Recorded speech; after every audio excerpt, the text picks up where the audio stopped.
with Renee.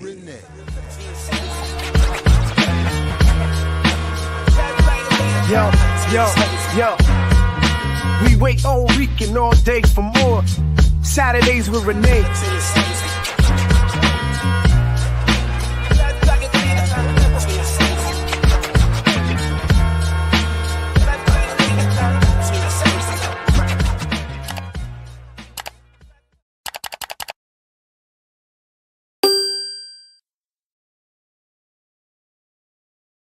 All right, welcome everybody back to Black Liberation Media for episode 95 of Saturdays with Renee, featuring Renee Johnson. I'm Jared Ball, and today we got back again.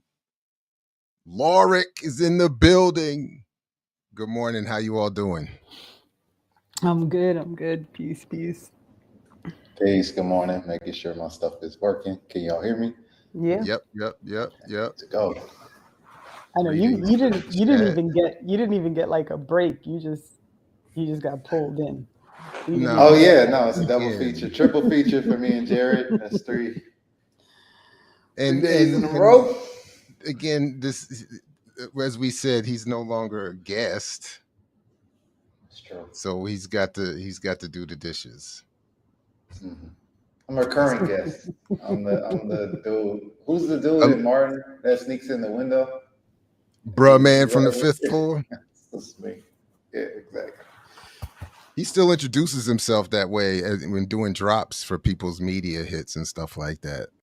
So he's really, made a full meal, as they say, off of that. Congratulations.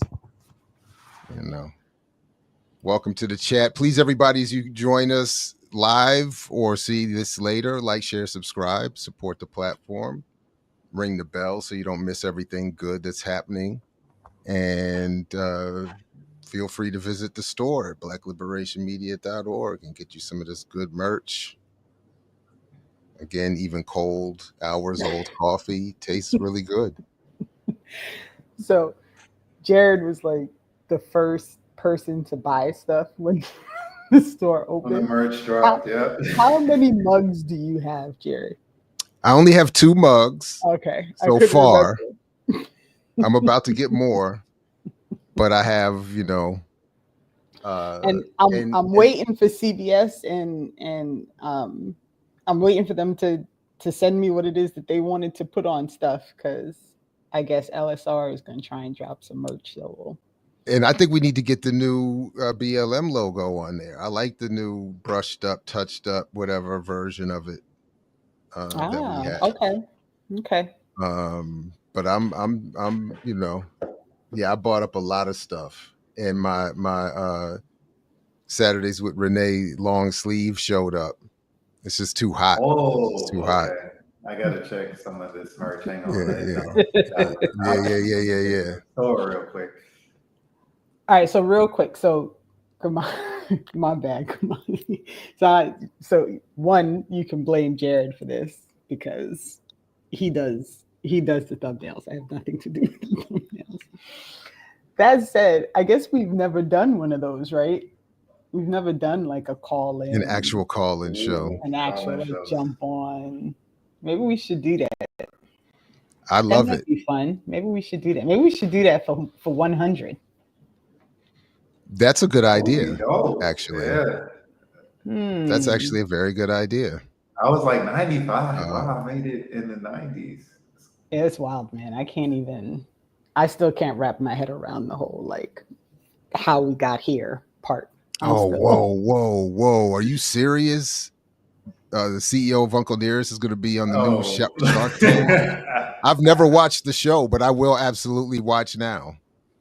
I used to watch in college. It's addicting. The format's pretty. Really? Yeah. Okay. I can see it. It's good. Rags to riches. If you're rooting for people to start up businesses. Oh boy. Of that nature. Yeah. Well, I was just it's that good capitalist propaganda, Renee. Oh Lord. In her new book, which I want to talk more about at some point, Professor Hillary Allen has this new book, a digital book out about crypto. and all that's wrong with it. And she talks about how she ran into on a number of occasions not only Sam Bankman-Fried, but that dude that was on Shark Tank, but also went full in on crypto. Now I can't remember his name. White dude with bald head, Kevin something. Kevin O'Leary. O'Leary. Yeah, I still remember my Shark Tank. Yeah. Yeah, he's a mess. Yeah. They had the arena down here, Sam Bankman-Fried in Miami. They had they turned the American Airlines arena where he played into the FTX arena for a while. And that's I was like, this is crazy scamming. Miami's the scam capital of the USA. I stand on that. And at the highest level, I saw when he ran to the Bahamas.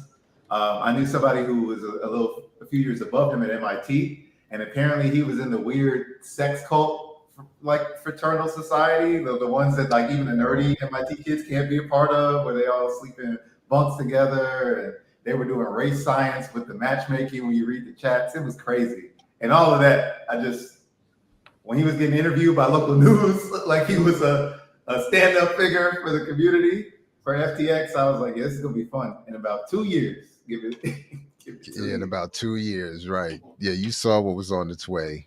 Yeah.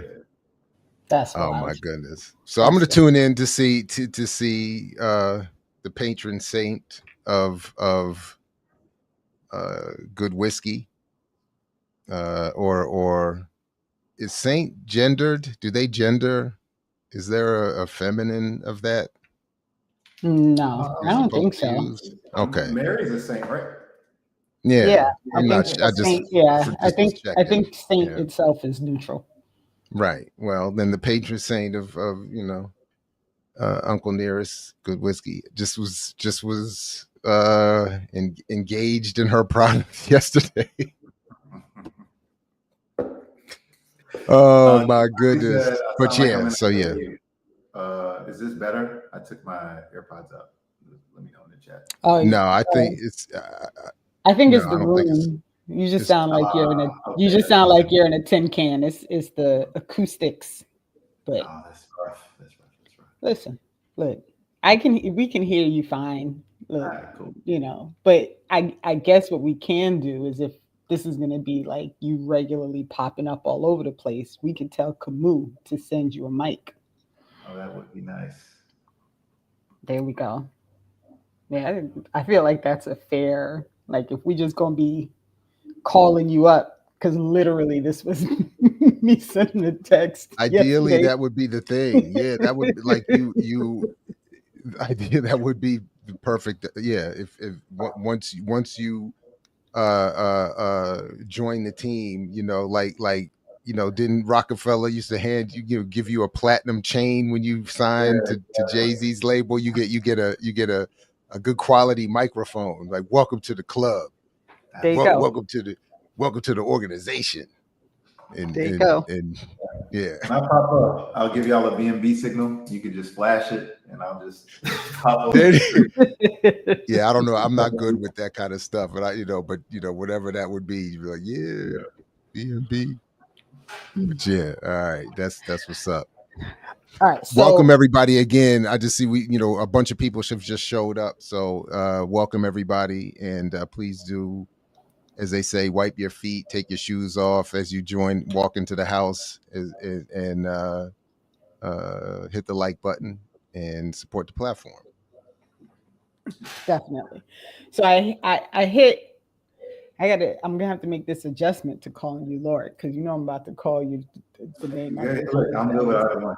Okay, all right. So I text Josh yesterday because we were going back and we were supposed to have a meeting that I failed to remind the third person we were meeting with we were supposed to have. We failed to. And so as we were going back and forth about this meeting that was clearly not going to happen, I was like, oh, you should come on, because this is what we're going to talk about. And you're in Florida, and, so much is happening in Florida at the same time in multiple aspects with regard to all the things. And so once Josh said yes, it kind of solidified my path for my rabbit holes between last night and this morning, which was great because then I had like a direct stream versus being all over the place and trying to figure out what exactly I wanted to talk about. But part of what started the even the initial thoughts of what we were going to do today was on Wednesday, Alec Katsanis came to New Jersey and did a talk on his book Copaganda, which again, I will highly, highly, highly recommend to anybody who has any interest in understanding how the media and policing work hand in hand to lie to the public about what exactly happens.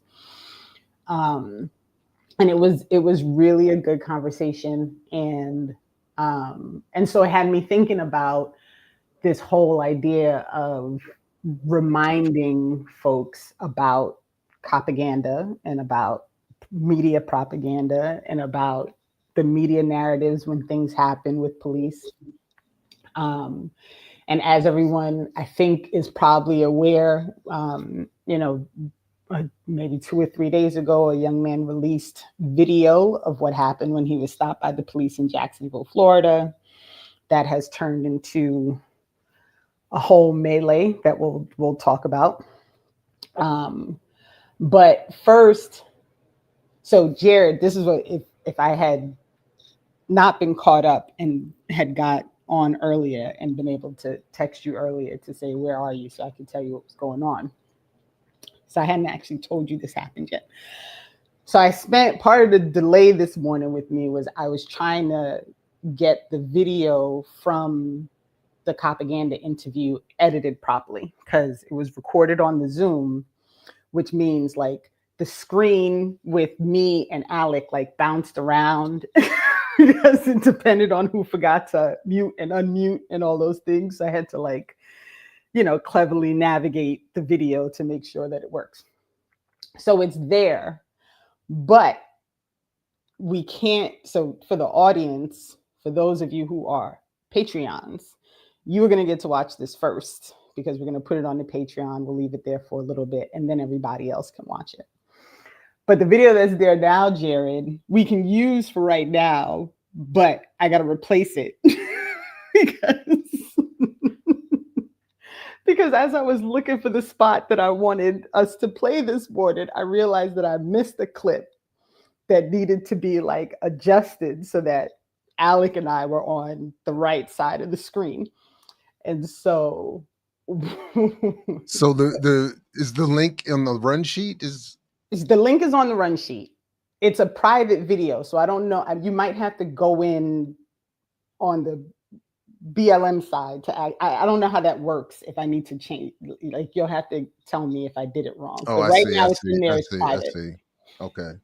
What will show, I think, for like the first like 20 seconds, you might see how I jacked up in my editing. I can't remember like exactly what, but what happened during the conversation was I got Alec to agree to read from the introduction of his book. Mm-hmm. And I say got very, very loosely because I was just going to play the audiobook and Alec was like, that might be weird, like me sitting there listening to someone else read the book. I'll just read it. But he never does this. Like this was the first time that he's ever during a book talk read from his own book. So I feel like this is a little bit of gold for BLM, and we're going to figure out how to make this like something. We might have to like clip out him reading these 6 or 7 pages from his intro and just have it be a thing for us. So you want me to start it from where he's starting to read?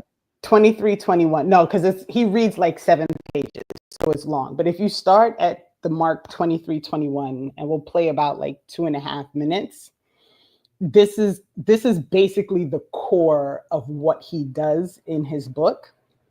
And it's just, he's brilliant, yo. Like there's like no words for it. He's just brilliant. So there we go. Looking more closely, I saw propaganda everywhere in coverage of crime and safety. In the aftermath of the 2020 uprising, the news stoked a society-wide panic about one kind of crime or another, despite police statistics demonstrating that we were, and still are, living in a period with among the lowest number of police-reported crimes in modern history. These manufactured panics were not focused on all crimes, but on specific crimes that the news associated with poor people, strangers, immigrants, and people of color. And most striking of all, story after story built up a consensus, one utterly contrary to scientific evidence, that giving more money to the punishment bureaucracy was the only serious solution to achieve public safety. I started asking myself questions that became the themes of this book. Why is this story news? Why are other potential stories about things that harm us not in the news? How did this story get to this reporter? Who are the sources interviewed? And what counts as an expert?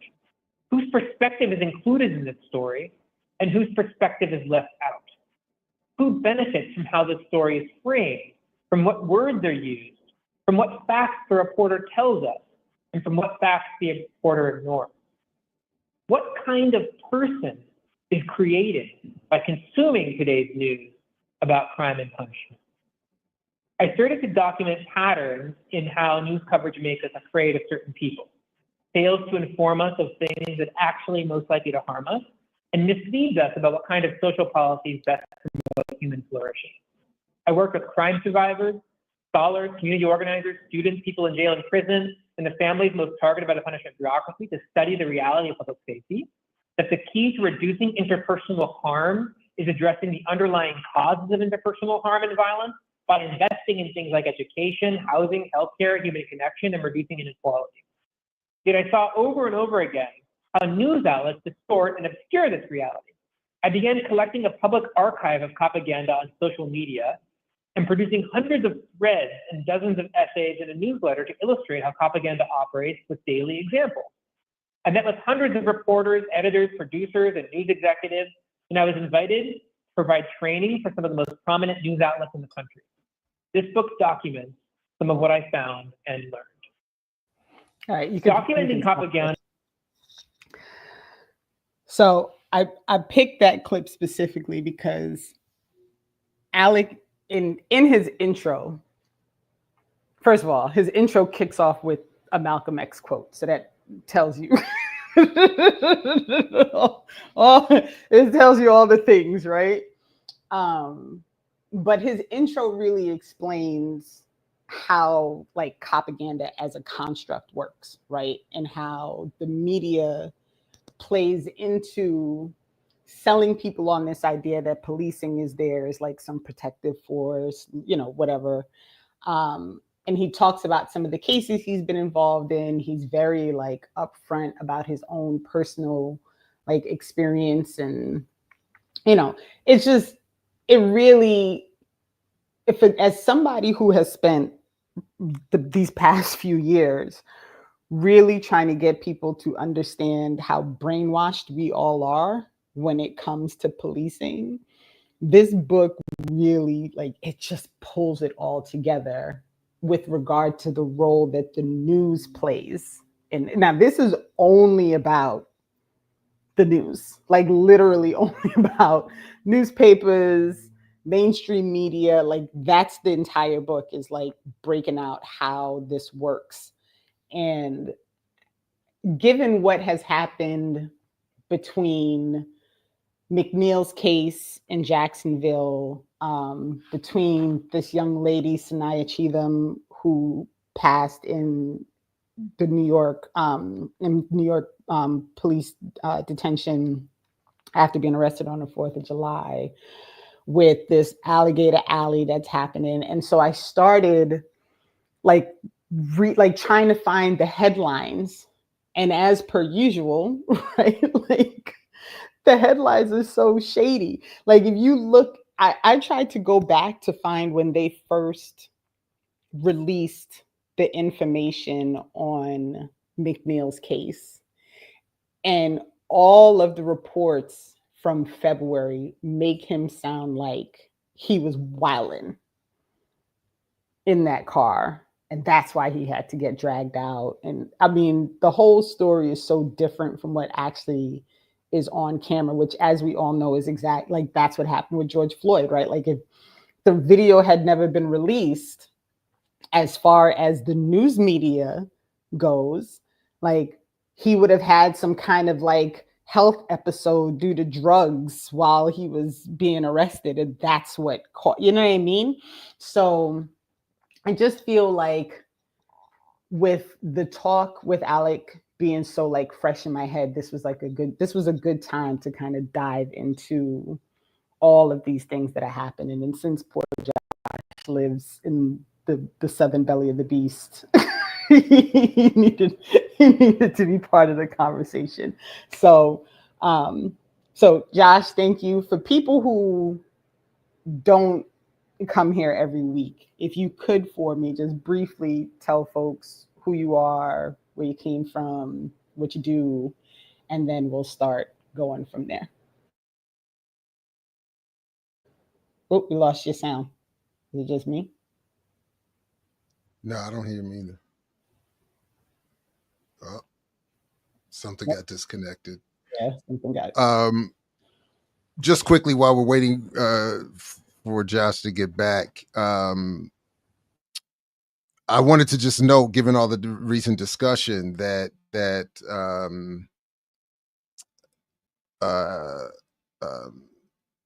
I just went blank. Alec. It's not Alex. It's Alec.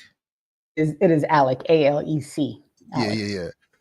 He's got an epigraph quote from David Graeber in here, and I just lost the page. There is some whackness about Kindle. Several whacknesses, but that's one of them. Anyway, Batman and Superman aren't fascists. They're just ordinary, decent, super powerful people who inhabit a world in which fascism is the only political possibility. He's got some gems, man. Yeah, he's gems. And I was actually on my walk this morning. Is Josh back? Are you good? Yeah. No? Okay. That's we got you now for some reason. Fantastic. Yeah. Just quickly, I was just on my walk this morning listening to the section of the book on academic copaganda, and because as you pointed out last week, I did my thing. I read the intro and the last chapter, and then have been going through the in between parts, and the academic propaganda piece is wild. And essentially, it's just an incestuous system of scholars using their position and their relative proximity to police and funding for research about the police that favors the police, all of which to argue more police do more for the economy and do more for the social good, while ignoring all the areas of research where you would actually determine social impact. And then self-refer and reference one another, and get invited on to mainstream media to share their seemingly scholarly research, making, of course, in terms of colonialism, making the academic world function as it should, but in terms of what is supposed to be the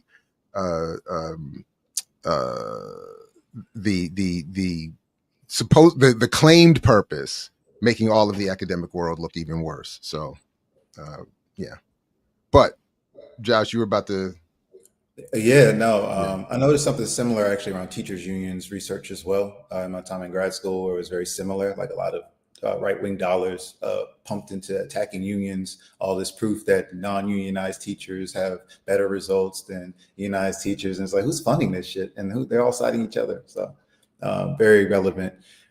Peace, y'all. I'm Lorik. You also might know me as Josh in the chat. I'm an organizer with Black Men Build. Specifically, I'm our political education chair in Miami.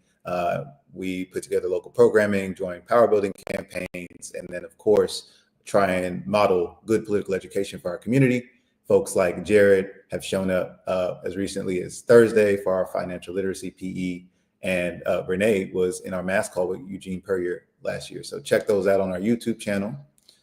First value is we are critical thinkers, and Alec Karatsanis, I hope I said the name right, is definitely that. I remember I used to just get excited seeing that name because even before I could pronounce it, if I saw it on Twitter, I knew the thread was about to be fired. So really amazing that you got to link with him and have him read his book like that. That was really powerful.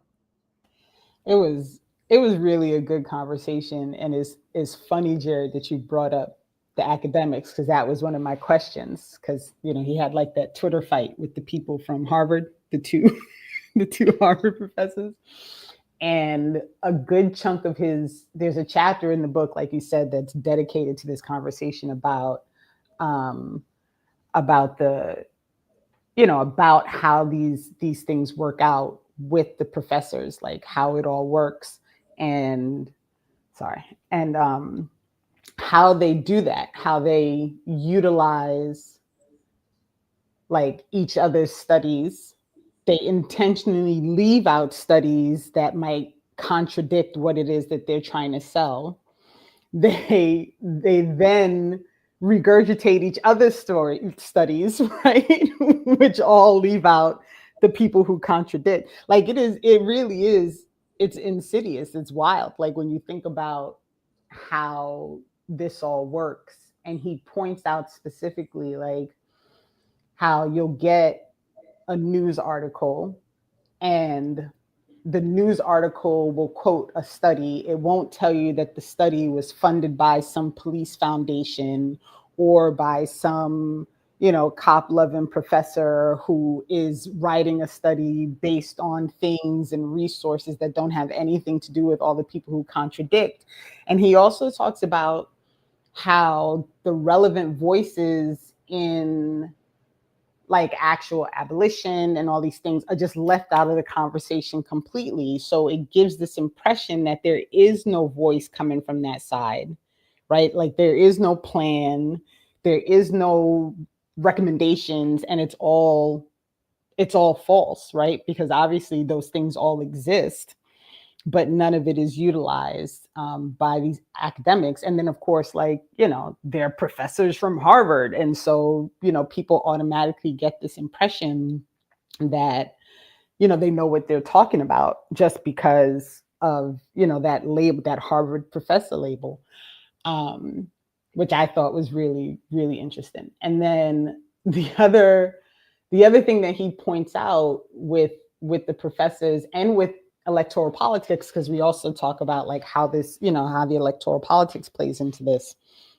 was the intentional like confusion causing when you have someone who promotes policing and the idea of increasing policing as the only like path forward, and that same person calling themselves a socialist, right? And saying like, it's so wild. And we ended up really we talked through a lot of these things over the course of that conversation, and we went longer than I intended. I didn't even get to all my questions because I did want people to be able to ask questions from the audience. Shout out to Deculturation, who was in the chat and got the last question in from the chat.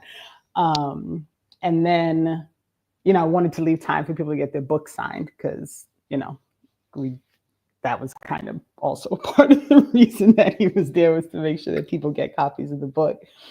And all of the funds, he takes no money from the book. So when you purchase a book, the money actually goes to support folks who are dealing with the system. And so there's just a lot there. I really, I appreciate that he's kind of renamed things. Like he doesn't call it the criminal justice system. He calls it the punishment bureaucracy, which I just feel like is fabulous, right? Like what a great term for it. And that's something that he talked about in the first book he wrote, Unusual Cruelty, which is about like the legal side of the system. But there's just a lot in there, and it is definitely worth the purchase. There are free copies available if you need them. There's like mega discounts if you want to do something, you need to get multiple copies of the book. So, again, I'll make sure I already edited the little clip that I found. So clearly I'm gonna have to watch through it a little more carefully to make sure there isn't another part where the video's all jacked up, and then I'll re-upload it, and then we can put it on Patreon first.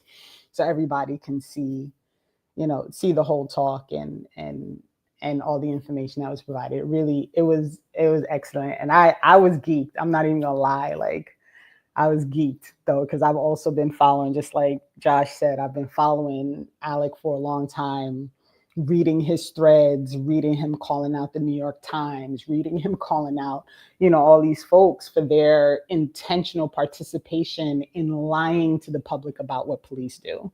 And so y'all know that's like one of my goals in life, is to break this propaganda. And so, so we had to do it. No, we're aligned on that. I appreciate how he just goes at these people who claim to be authority and are just pushing propaganda.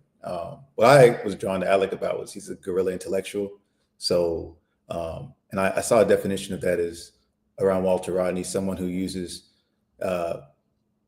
an intellectual who uses their skills in service of the working poor. Like, I really like that definition. And that's how I see Alec. So the Malcolm quote at the beginning makes perfect sense. Him going at Harvard professors and New York Times folks, like I see that as a lot of the work we do as well, which is recognizing that these people have an agenda. They represent, these forces, and we have to reveal who's funding them, who's pushing this stuff, and that it's against you. And I know a lot of people know that to some degree, but the way Alec makes it very, very plain is really helpful. So I'm going to definitely check out the book, but I just appreciate that practice and not bending to someone because they have Harvard by their name.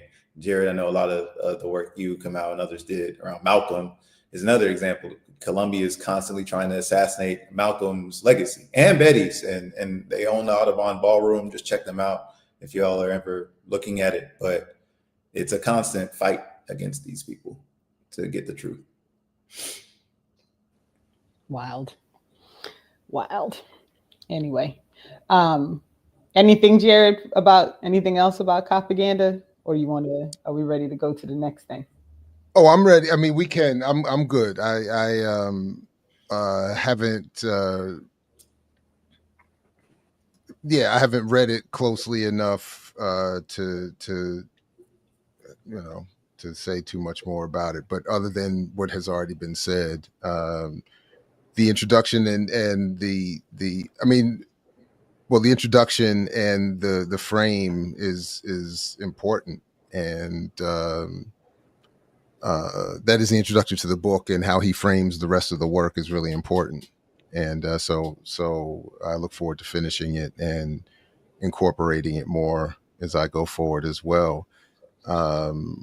And he acknowledges in one of the footnotes that something similar to me that I experienced, unfortunately, which is coming to policing the crisis from Stuart Hall too late, or later on in our work than it would be ideal. And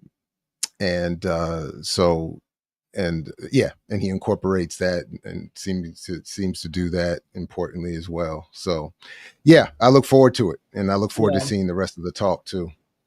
And you just reminded me, actually. So Stuart Hall is like a big part of, as he explains it, kind of what framed his understanding of how propaganda works. And he talks a lot in the book about like this creation of a moral crisis, which I thought was a really moral panic. Moral panic. Yes, moral panic to drive public opinion and get everybody to get, we have to have the police. Right. We had a good conversation about like how it was, this moral panic that created the term mugging, that created the term carjacking, like that these were terms that were created intentionally to just get people going on some topic. And one of the big things that he talks about, and it's kind of it's threaded in throughout the book, is this idea that like the media is so busy in their, their desire to go along with what policing is really about, which is protecting private property, right? that it will go through all these machinations, you know, these whole things, the shoplifting, the car thefts, the this, you know, He said the homes getting broken into. No, go ahead. No, I'm sorry, but he said one thing I remember from hearing this morning: only 4% of what the police do involves so-called violent crime. Right. Right. So everything else is, and as he pointed out, mostly harassing poor people in a variety of ways. Right. And one of the examples he gave, I thought was actually it's brilliant in making the point. Was, if folks remember, I think it was in 2023 when that San Francisco tech dude got stabbed outside his ritzy apartment, and the initial response was, "Oh, the homeless of San Francisco were just, you know, the media went to that whole, we got to crack down on the crime in the city, and despite like notoriously record lows in crime and in reported crime at least." And then when it was revealed that it was a fellow rich white tech, or I don't know if the person was white, but a fellow rich tech world assailant that did the stabbing, everything went right back to the first thing that Alec points out that was said was in the mainstream press was something akin to, well, this is not indicative of the this has nothing to do with the recent crime wave. You know, once it was the tech community killing each other. This has nothing to do with the crime wave that you all need to be worried about. This has it right. In fact, the way Alec quoted the phrase was to point out that they said this, like something to point out, like this has nothing to do with the societal concern around crime. Right. In other words, rich people killing each other doesn't affect everybody. It's when poor people interfere with the business of the rich, or it's when poor people act up. That's what is the societal concern. So we're going to over-report and over-police those so-called crimes, you know, and all of that. Right. So it was just fascinating, you know. Right. And he talks about also in the book the shoplifting, the Walgreens and the shoplifting, and what a big deal the shoplifting, you know, was made of. And the thread is him pointing out like the things that massively affect actual society, like the totality of society, are never picked up and reported on a regular basis. So there is no conversation about wage theft going on regularly in the news. There is no conversation about, you know, water pollution. There is no conversation about air pollution. There is like none of these things get the regular recycling in the news that like these personal injuries, person to person injuries, property theft, like these things. And I think he said it was like wage theft is like 5 times the amount. Like if you added all of the property theft together, wage theft is like 5 times that, right? And then tax evasion, which is also done by rich people, is like 10 times the wage theft. Like it was, the numbers are wild when you know, and then he starts talking about like the amount of people who die because of air pollution and water pollution, and you know how those things are exponential, the amount of people who are harmed in person to person quote unquote crimes. And so and when the news covers the water crisis, they just have Obama come up and fake sip. Right. Fake sip. We're just gonna pretend we drinking water. So yeah, it's all good. I dropped it in the chat, but there's a common graphic a lot of people use for this statistic you just mentioned, Renee. I use it as well, but just showing that thing you see there. Maybe it can zoom in, but robbery compared to wage theft in terms of types of theft in this country, right? Burglary and auto theft, robbery, all of them pale in comparison to just overtime violations, minimum wage violations, things so of that nature. Just in case, robbery is 0.34 billion compared to 23.2 billion in minimum wage violations. Right. So just to and then auto theft is 3.8, burglary 4.1, larceny 5.3. So all of these combined, what is that? 9, 12, like 12 or 13 billion compared to violations. Exactly. It's really wild when you think about it. And even the whole, like, and I don't want us to get too far down. I want to make sure we get to the Florida, the Florida stuff. But like, when you just really consider like how all of the outside forces. Is it me? Did you? No, maybe it was me. Okay.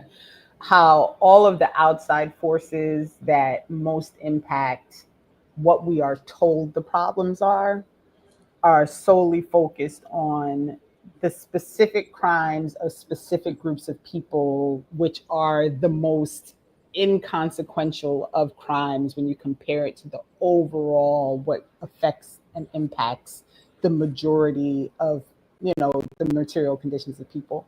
So I think you said it, and I think I could transition us into some Florida discussion, but it's the material reality like that people live versus the ideal that they've made up about policing that is held up by this system and journalism and prisons, as Ori talks about. Like, we could just go every single field and talk about how there's a myth of policing and then a reality, and books like this. But I don't know if folks remember Ted Cruz held up The End of Policing by Alex Vitale, as well as one of the books.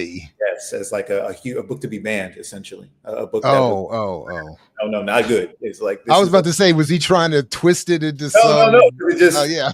Anything that outlines the basic reality of the punishment bureaucracy or how things actually function is so diametrically at odds with how it's presented to the world that people have to break, essentially. And that's consciousness. But there's no way to look at what you see on TV and the news, anything, and get any sort of realistic depiction of crime. So again, like that, someone in the chat already said, wealthy people are committing more crime. They're just being not prosecuted for it. This is the reality. So one thing about that book, I'm not sure, Renee, how much Alec connects it to colonialism.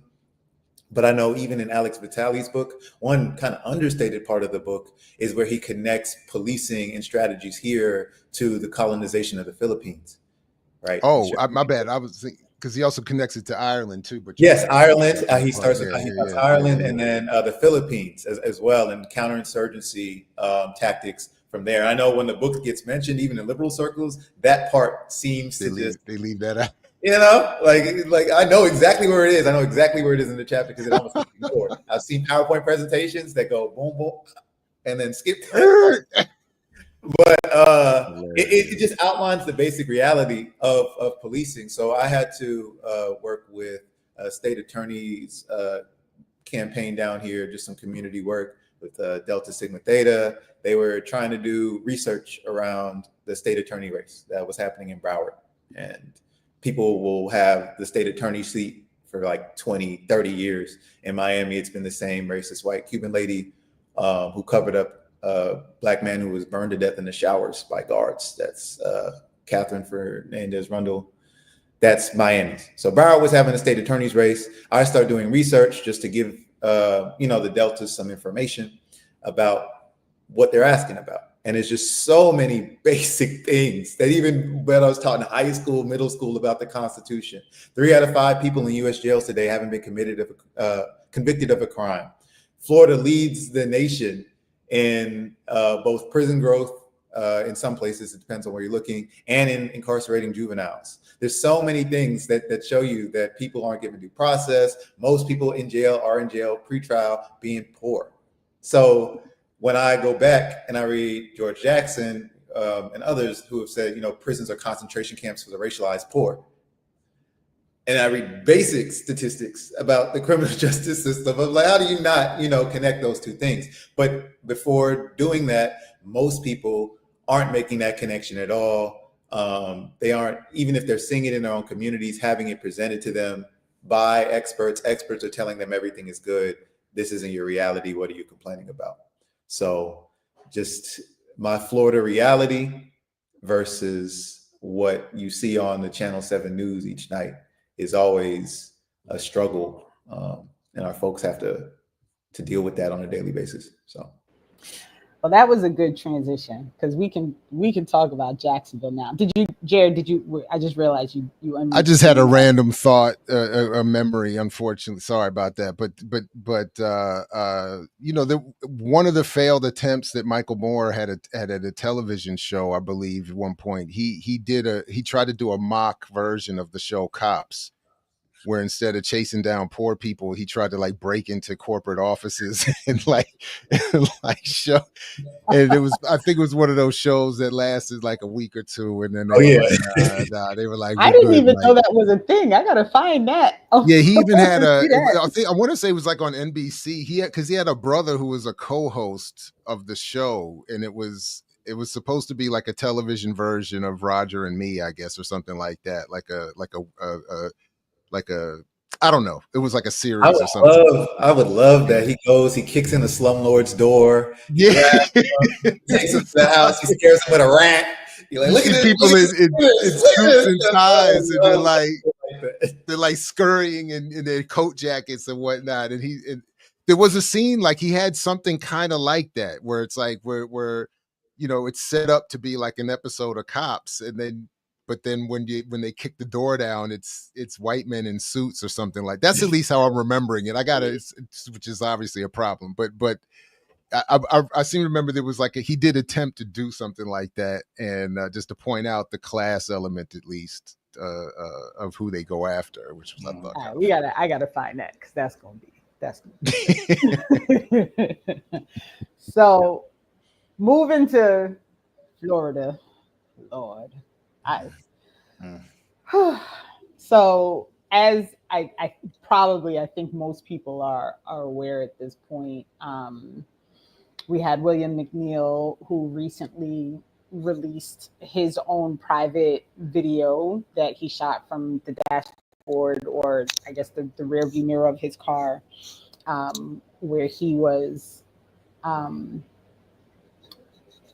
he was pulled over by Jacksonville police.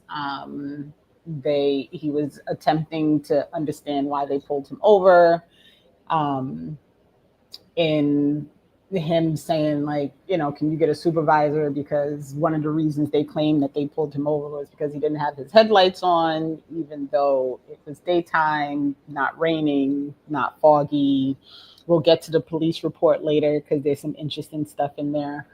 And what essentially happened is, as he was talking to the officer on the passenger side of his video of his car and saying, "Can you please get a supervisor?"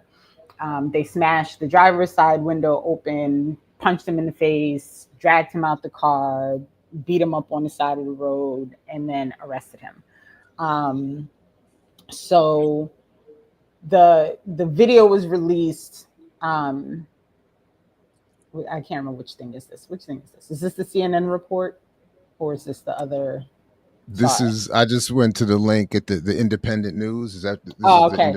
Yeah, this is. I was just trying to pull up like random things, but if you want to show, and we can, warning for folks. The actual Instagram, or no, okay, so it's here. That's why I did it. I was trying to see if I could find the actual Instagram, and in lieu of that, I was trying to find an article. So you can play it from here, but trigger warning people, it is take some breaths, y'all. Get some water. It is not a fun watch. Yeah, if you need to walk away, it's okay. All right, here we go. Right? And then I said, so what I did wrong? He said, well, for one, your headlights are off under this weather. I'm like, okay. There's multiple people headlights off, first of all. And then there's no rain. It doesn't matter. You're still required to have headlights on. Can you pull that law up? Huh? Can you pull that law up? Yeah, when you step out of the car, I will. Can you call your supervisor? Huh? Can you call your supervisor? All right, go for it. Exit the vehicle now.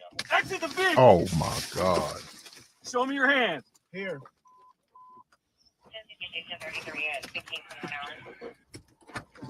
Right here. What is your reason, sir? What is your reason? Step out now. All right. No, don't. Stop fighting. Put your hands behind your back. Hands behind your back. All right, you can stop it there. So there's also, and I guess before we get too much into so if you go to the Crump on Democracy Now, it's row 11. I don't really like listening to Crump, but as he's talking, they show the body camera view of what happens after he gets pulled out of the car. So I do want to show that as well, so people can see like kind of because what he has recording from inside of his car does not catch obviously what happens outside of the car. So row 11, Jared, if you don't mind, is that Democracy Now clip, and it's only like 30 seconds of it, and then we can go from there. You see this brutal assault on him, not on his car, but his person. They get him out of the car. Do we need his analysis and cover? No. God damn.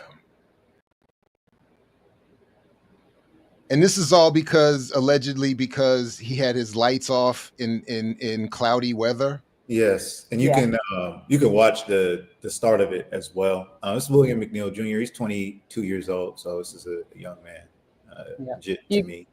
Yeah. And he suffered a chipped tooth, and it went into his cheek, so he had to get stitches as well. None of that is reported in the police report. Renee, I know you linked the police report as well, which is really helpful. But just so folks know how this goes, I mean, a lot of us do from our own experiences, unfortunately, but folks who don't, they write up a police report explaining what they did, why they pulled them over.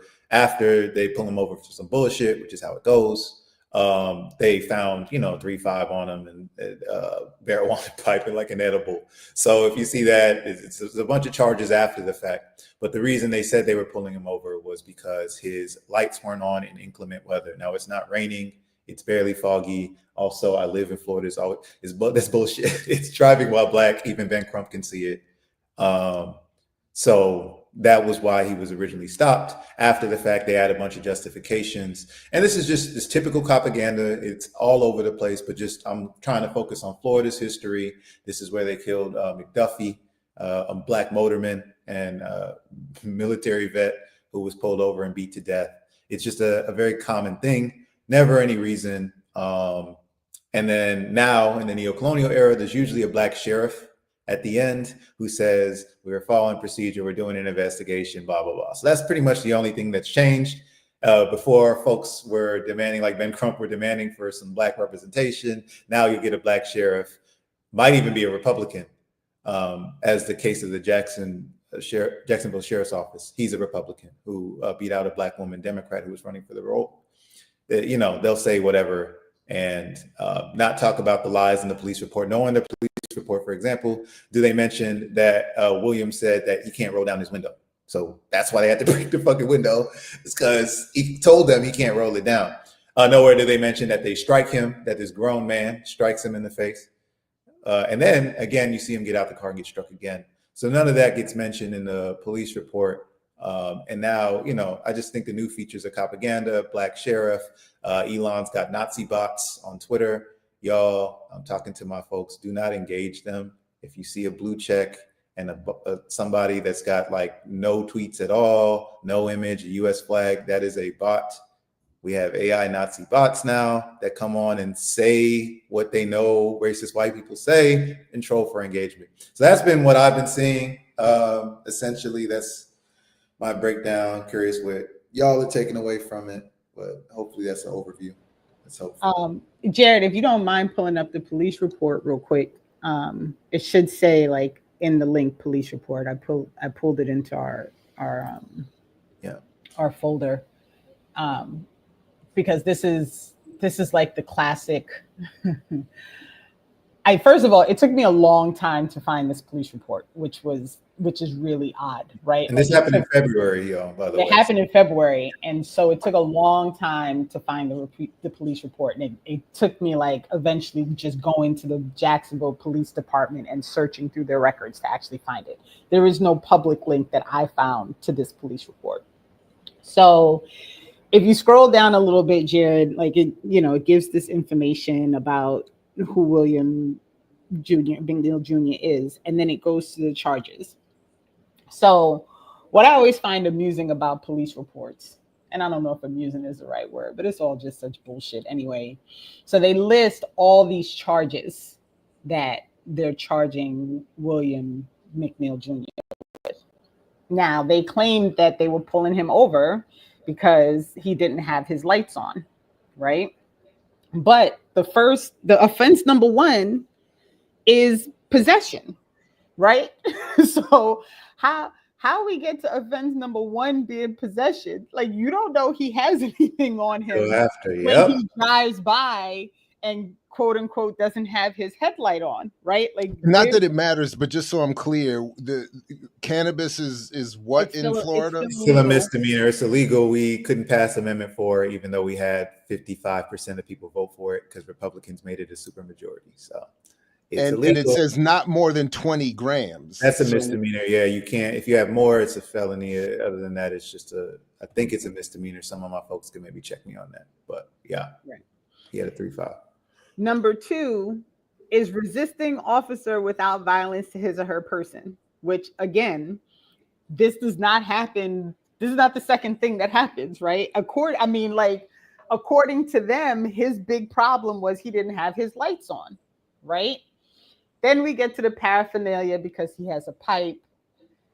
Then we with get intent to use, by the way. Yes, thank you. Right? As opposed to just having one. As opposed to just having one.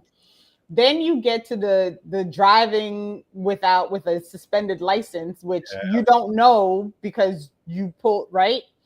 Then you finally get to the headlights. Mm-hmm. Number 5 is the headlights, which is supposedly the reason they pulled him over to begin with.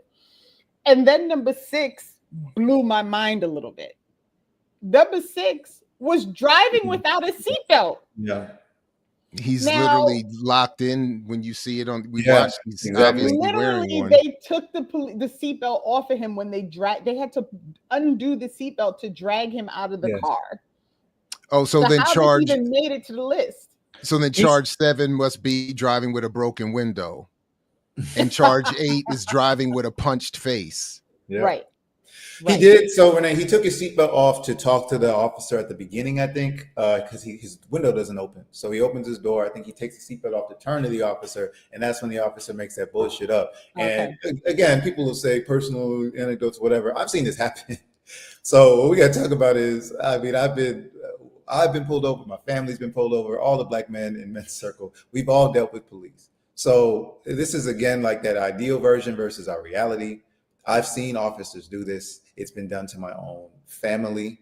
Mm-hmm. So I'm not, convinced. They make shit up after they've pulled you over. They say you're resisting. They do all of this stuff, which is why what kind of broke my heart about this was his father, because it's William McNeil Jr. So his dad spoke out and said, he didn't do anything wrong. He did everything I told him to do. This is how I told him to interact with police. And so all the Nazis can do is say, he should have, I don't know what else you can do. You should have had your PBA card. You should have wore a mouth guard, like all of these things. But there's really nothing you can do in that situation, which is why the other thing that breaks my heart about this is this dynamic people have in this capitalist society of getting paid. That's the biggest, like the number one comments, if you see it on any of this story, is, oh, he's about to get paid. Look, lawyer up, sue, they're about to sue. It was the same thing in LA. A protester, Sergio, got his finger blown off by LAPD. Breakthrough News covered it. And the number one story is, $20 million. The LAPD is about to get, would you have your child violated like that for money? Right. So, that's where we are, unfortunately. And I'm definitely not convinced that even if you got that money, it's going to solve the trauma at all of the experience. So I don't, that's all ridiculous. And not that it needs to be said.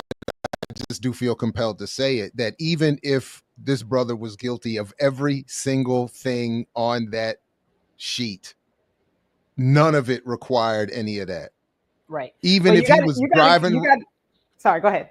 I was going to say, even if he's driving around in the rain, smoking a blunt with his lights off, without a seatbelt on, with a suspended license that he has written on a tagged on the side of his car, I'm driving illegally.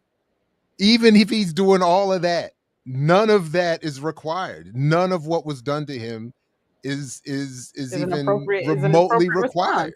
Right. And then they had the nerve to yank him out the car, have 4 people on top of him talking about stop resisting, and then write him up as resisting. And there was at least one black man there. That was on my list. And the one that punched him looked like a Latino, probably one of them fake ass Cubans that escaped the revolution. I'm glad. And I'm like, and I have to say also, in my broken 50-year-old self, not one of them appeared to be of any physical threat if somebody was standing up one-on-one without a badge and a gun, as Ice Cube once said. The punkery in all of this is the cowardice. It's scary. Wild. And they be on roids. It's the craziest thing. Jared, I would have started in the police report where I start with the colonialism thing is just how they even describe this person. So it's like dreadlocks, all caps. It's very funny, but they have this young man listed as 6'3", 180. That's how they're perceiving him. Now look at it. Dark was his complexion, which is the only thing they have there, but he's probably medium brown to us. He's lighter than me. This is like how this dark dreadlock, 6'3", 180. He had a knife. They made up a knife. He had a knife on the floor that they say he was reaching for. All right, man, it's fucking Didon Kamathi in the Mamau, I guess. Like that's who you pulled over because that's how y'all see him. Yeah, but so can you pull the report back up? Because I'm glad you said that about the knife, because that's I think maybe I forgot to point that out as we were scrolling through the thing. Is scroll back up a little bit, because I also want to talk about this, what the officer claims happened. But you see how it says weapons involved, weapons, none, not applicable, none. Mm-hmm. So in the police report, which is written after they dragged this man to the police department, which is after they claimed they found this knife that he was reaching for. It's not even in the police report. But they surely told the press that he had a knife in his car, right? But it's not on the police report. Yeah. So if we scroll down to the police statement about, which is just, like, I'm not even going to read it, but I just want people to be clear. And Josh, you mentioned this, that there is nowhere in here where they mention that he was punched in the face. Right. It all reads as if like they were perfectly reasonable in how they managed this situation. And this young man who they pulled over was totally out of control. He was failing. They at least quote him as saying, can I talk to a supervisor? They at least do that. But the whole fifth paragraph is where they talk about the knife as well. But I just wanted to highlight here that again, once any rational person starts reading this beginning to the report, this right here should be the confession. Should be seen as a confession. So you're telling me all you saw was somebody stopped at a stop sign without a seatbelt and lights off, and we end up with all this violence and broken windows and people getting punched in the face? Right. You're fired, son. You're arrested, son. Like that alone before you even. So it's like. So scroll all the way down to the bottom. Wait, hold on, because Jerry brought this up, I want to make sure that we clarify this last piece, and then we can take it off screen. Scroll all the way down to the bottom, all the way down to the end where it talks about like what chart. You see that? No headlights, dismissed. No seatbelt, dismissed. Wow. So you mean to tell me you did all of that the thing that started this quote unquote stop that required you breaking this young man's window, pulling him out the car, punching him, beating him up on the side of the road, and the two things that you start your report with, which is the reason that you claimed you had to do all of this to this young man, got dismissed. Mm-hmm.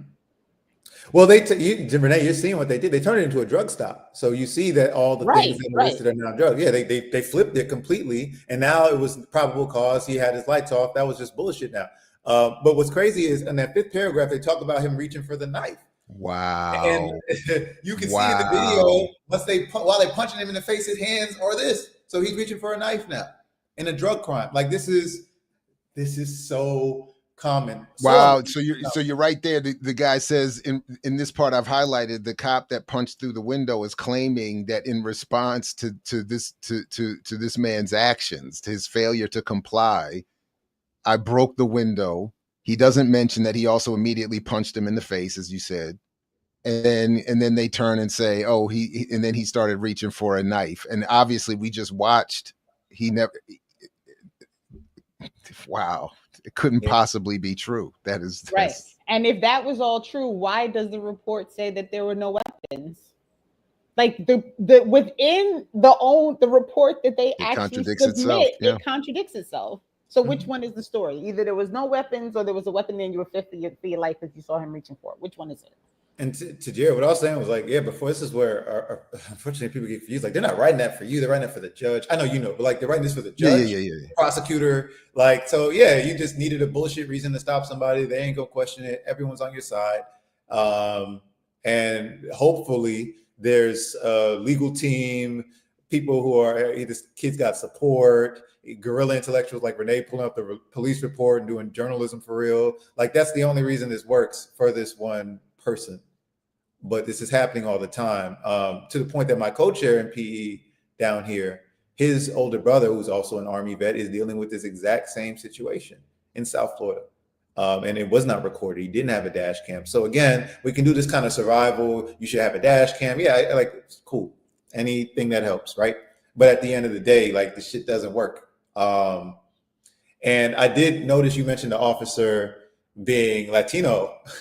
And that becomes this whole dynamic down here. There's a locking up our own phenomenon happening within the Latino community in Miami, where again, they're competing for whiteness. That's what it is. So some of them, the people, same way when we were people getting locked up in corrections, you have black COs, black parole officers, black police, all of that.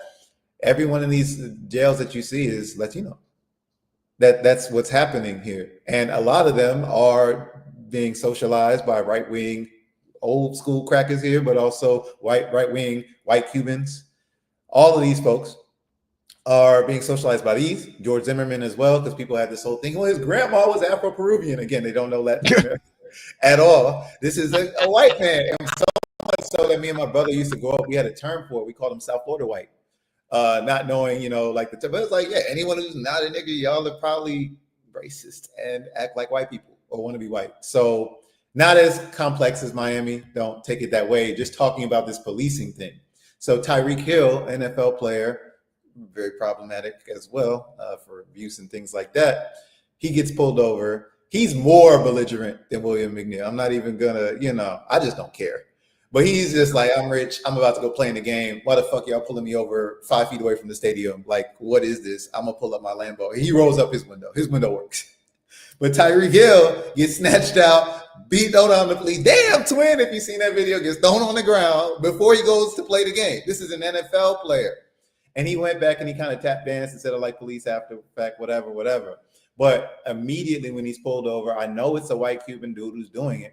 And if you look, I see his tattoos, see his white guy's tattoos. I'm like, oh shit, this guy's a white supremacist. And if you're not from down here, like they don't have the Klan. It's not always just a swastika or whatever. It's white supremacist gangs. So if you go to that video, to this day, you can look on this dude's squad car. You can see one of these paramilitary white supremacist groups, like right there, stick it on this dude's car.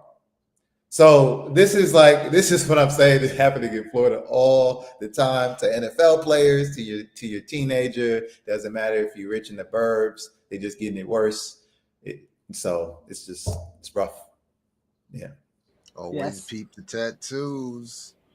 Mm-hmm. So, I mean, it's just the whole thing is just so absurd and insidious, and like it's just like this constant game of what the police say and how that's initially gets, that's what gets reported. Because even if you, and again, like I went on a mission trying to find like reports on when he was initially arrested, right? And the only thing that I found was a report on this police report, right? Like that was it. That was all. That was available, and they ended up like re-reporting the story, and bringing in now. Well, now we have this video, and you always have to ask the question, like, why do I as a citizen have to spend money on a camera to record inside of my car so that when y'all are acting wild, like it's on video? Like I don't even understand how it comes to that. And in that interview with Crump, who I mean honestly, y'all, I can't stand Crump. Like I want whoever flies his private jet that like gets him to every black person who gets in these things where he thinks he's gonna make his 33% to just stop giving him access to the plane. He gets on my damn nerves because he is always talking about justice and all he cares about is money. Because in all these years that he has been representing people and trying to get people justice, he has made a grip and there ain't been no justice yet. Right? There's no justice coming. Like you may get a check, but there is no justice coming. And just like Jared said earlier, like none of that, even the check is not going to help you after you've lived through that, right? Like who isn't suffering from PTSD after one of these situations, right? And so I'm like sick of I'm sick of him completely.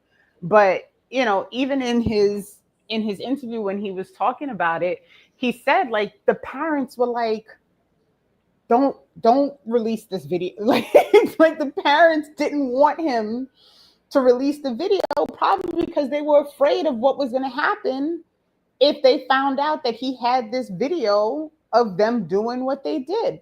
And then we get to these these goddamn body cameras and this whole like, well, the body cameras and the accountability. And I'll bring up Alligator Alcatraz again because he did that report on the actual origin of the body cameras and how it has nothing to do with accountability and it has nothing to do with holding police The exact opposite.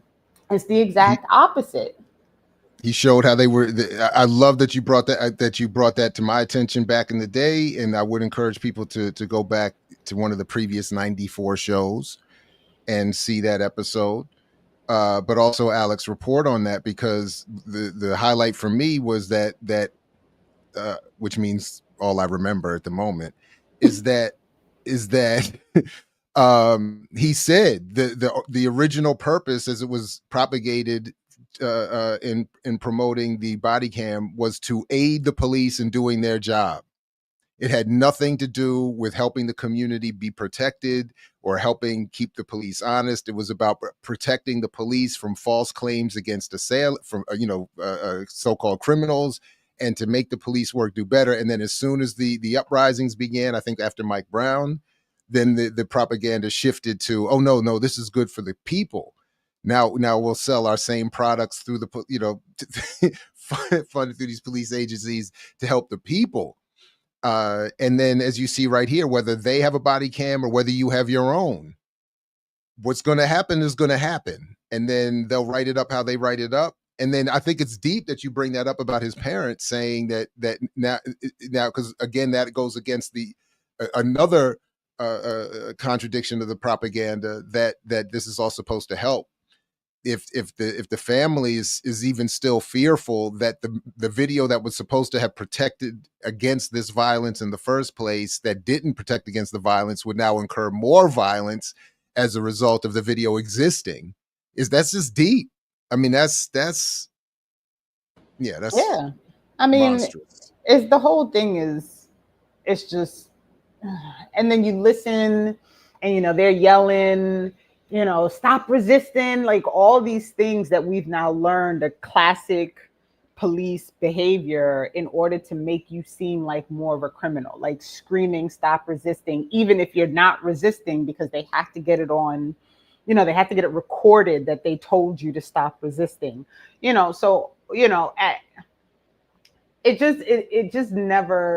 it never ends. And I just don't know, I'm very concerned about how much weight and like energy people are now putting into getting these things released. Because, with Sanaya Cheatham, also in that same interview, Crump mentions that there's video that's pointing towards her cell at the time that she unalives herself, right? And his question is like, well, who's watching this video of her crying and screaming for help and begging somebody to come help her and watching her unalive herself in this cell being recorded, and he's like, when you see I don't want to watch that, right? Like, I mean, I don't want to see it.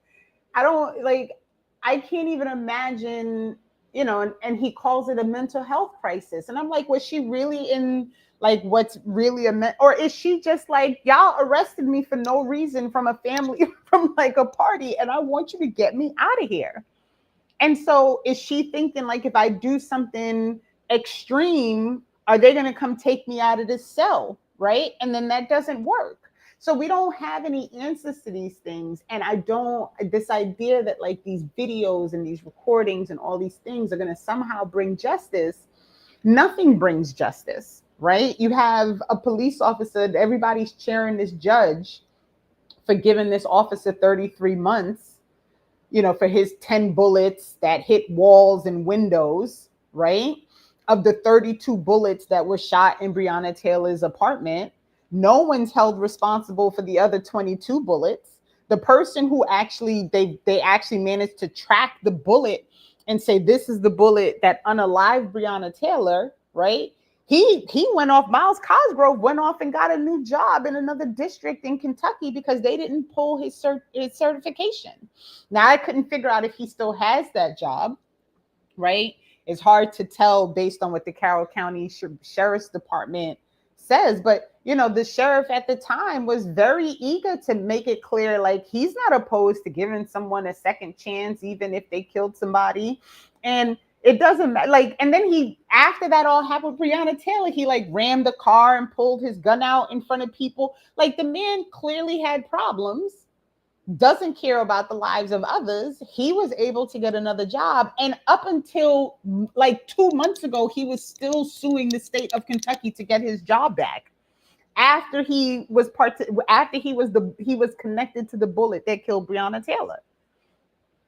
Right? Like, and on some resumes, that probably looks like a bonus point of some sort. But just quickly, to your point about the self-harm in custody, Alex Copaganda book talks about, among the many things that the Copaganda denies, is the amount of self-harm involved in youth detention, where folks are put in all these forms of solitary and all. I mean, the isolation, 23 hours a day, there's some graphic nature to the description, but it's in the book, but it's very disturbing to consider what people feel is their only recourse in those moments. So I don't think it necessarily would have to take that long, relatively speaking, for someone to be in solitary and to start feeling various forms of desperation. And then so maybe this can transition us to the next story, but my thought with that is usually, like, have you not seen people locked up before? Either you haven't been locked up, you don't know anyone close to you that's been locked up, you haven't worked with people who have been locked up. That's a super dehumanizing experience. Like, to me, I never shied away from the modern slavery analogy. It's exactly what it feels like when some random person could come take your freedom. And so drawing that parallel to what's happening with ICE now is very clear for me. I think there's an intentional assault by these right-wing organizations, groups, movements, or whatever, to decouple that. The history of concentration camps for Native and Black children, African children, and what's happening now. But it looks directly linked to me. I know how quickly someone can want to self-harm. I know we had Khalif Browder in New York as another example of that, and it was a much longer period. But yeah, putting kids in cages is an American project. I was thinking about George Stinney in South Carolina, a 14-year-old who was executed, and then recently there was a 15-year-old who was given 40 years in Florida, right around Jacksonville again. So this is just the history of Florida, and what I'm seeing sometimes is this isolation of struggle. So the ICE and Alligator Alcatraz, which we're going to talk about, struggle is being seen as separate from the Miccosukee land struggle, because again, it's being dropped on their land in the Everglades and destroying that and destroying the water. Is being separated from the Black struggle, where there are concentration camps, because as I said, Florida locks up Black boys at the #1 rate in the country. So this is like when kids in cages happening in Florida isn't a coincidence. It's a historical pattern. So I know we can talk about Alligator Alcatraz and that connection next, but I think I sent you that video, Renee, of DeSantis recently. Oh, yeah. His memorial. I think that's a good way to. It's on the line. I don't know what the road. Let me see if I can find it. I think that's a good way. It's on the run sheet. It's on the line that says even the whites are mad. And I see all these Democracy Now! Clips. Do you all remember, speaking of Khalif Browder, when Harvey Weinstein walked Jay-Z off of Amy Goodman's interview at Sundance, when she asked about Khalif, and he started to say something off script, and Harvey was like, come on, Jay. I was like, yeah. I was like, wow, that was deep. But all right, here we go. So even the whites are mad. Okay, all right. Remember WrestleMania 3, he was up. Hey, stop! I'm get out of here! Get out of here! Get out of here! Get out of here! Get out of here! Get out of here! So you used to have the closed circuit. So you would go and you would have that. This is Florida, yo. This is Florida. He's doing a Hulk Hogan tribute. Our governor. But even if as bad as things are, I one slight respite has been the MAGA backlash over the Epstein stuff. That has been kind of hilarious. People are like, now you mad? This all the other stuff going on, and he's going to get rid. He's going to now you see. Yeah, even South Park. If I could, South Park was going crazy. If I could, they went crazy. And I don't even like South Park. I don't either. I'm mad that I watched. I'm mad that I laughed. I'm mad at myself. I'm not, contradictions, but it was hilarious. I mean, there's a lot of contradictions all at once. Rest in peace, Hulk Hogan. I know some folks you might not know his background. I wasn't allowed to watch pro wrestling. My mom was thinking, it would influence me poorly. But I got to see a little bit of it with my cousins, and I was always like, who the fuck is this racist white guy? That was pretty much my reaction every time. But for folks who don't know the story, he famously was talking about how he didn't want his daughter dating Black men, and he used the N-word and talked about us like we were fucking animals. So America's brother. That's him. Yeah. He also snitched on Jesse Ventura for trying to unionize the wrestlers. That's always linked. So there's always linked. It's always linked. So yeah. So yeah, he was an absolute mess. Background on DeSantis, if y'all go to Eyes Wide Open is one thing. It's Empire Files, Ron DeSantis. I think it's still on YouTube. Y'all check that out. Just for some background on good old Ronnie. He parties with underage girls. So again, people are maybe just now coming to the pedophilia, but it's been there the whole time. When he was 23, doing like that TFA kind of shit, he was at parties drinking with the high schoolers. So that's Ron. Wow. He was teaching Confederate history. His black students still remember that at his school in this elite private school in Georgia. His black students hated him because he was always saying, pro-Confederate things during history class, real lost cause kind of guy. So all of that makes sense. Grows up, he's a JAG lawyer. He goes to Guantanamo. Shout out to Obama for not closing it down. And he's torturing brown teenagers in Guantanamo.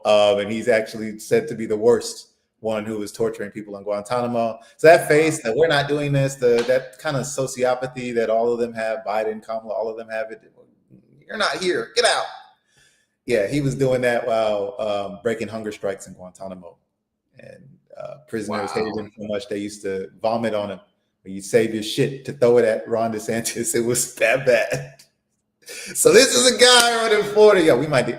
We don't want to get you. And let's not also fear, and not that I'm any real proponent of AP studies, and all that stuff. College board, they all suck. But let's not forget that the fight against the AP African American program started in Florida. Yes, because he said slavery taught us skills, and he had a bunch of house Negroes who are not historians or even teachers on his panel. If you go on that list, what's super funny is a lot of the liberal protesters here were just mad about the list and the skills. But if you look on the list, there are white people on the list. Right. They're so lazy that they didn't even really vet the list. They didn't vet the list. So I was just like, y'all are missing the layups. And then College Board caved and made stuff that should have been at the least, if you're gonna call yourself teaching African American studies, at the least these people should absolutely be required for the course, and made them was recommended and not required. They totally caved, which is why I can't rock with College Board anyway. Well, they always were. And I think you got to it. I think Alec gets to it. And this is maybe with the Alligator Alcatraz story as well, that the only way you can, in this capitalist police state, pitch things is this is just going to make the police better, right? We even saw that was what the Democrats' line was. It's we don't want to get rid of the police. We want better police. So the only thing, anything you try and sell, even if it's body cameras, all of that has to be sold through a policing logic, because as Alec points out, as a lot of others point out, you can't attack the institution of policing itself.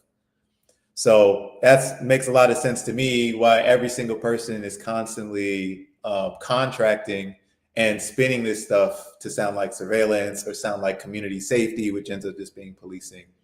And all the money in the city is flowing through police. So all these contractors are just following where the money is. They're not thinking about their production. And that's what we talked about yesterday, about socialism versus capitalism. So, yeah. Do you want to pull that comment up first? Yeah, because I got a credit alert. Credit alert.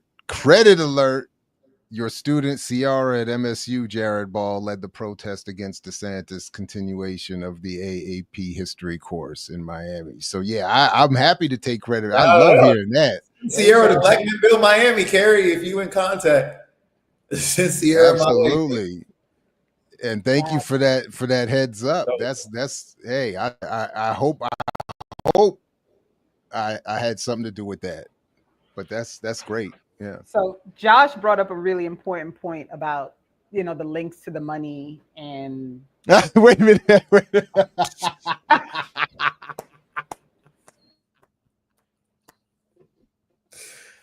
Well, okay. Before she got she's more developed now. She had Jared. Now she's even more developed than when she was in high school. That's hilarious. That's hilarious. That's what I get, because I was going for the credit. Choked. You gotta put me back in my place. Choked laughing just now. That was so funny. You gotta put me back. Sit down, Jay. Sit down, JB. Sit down.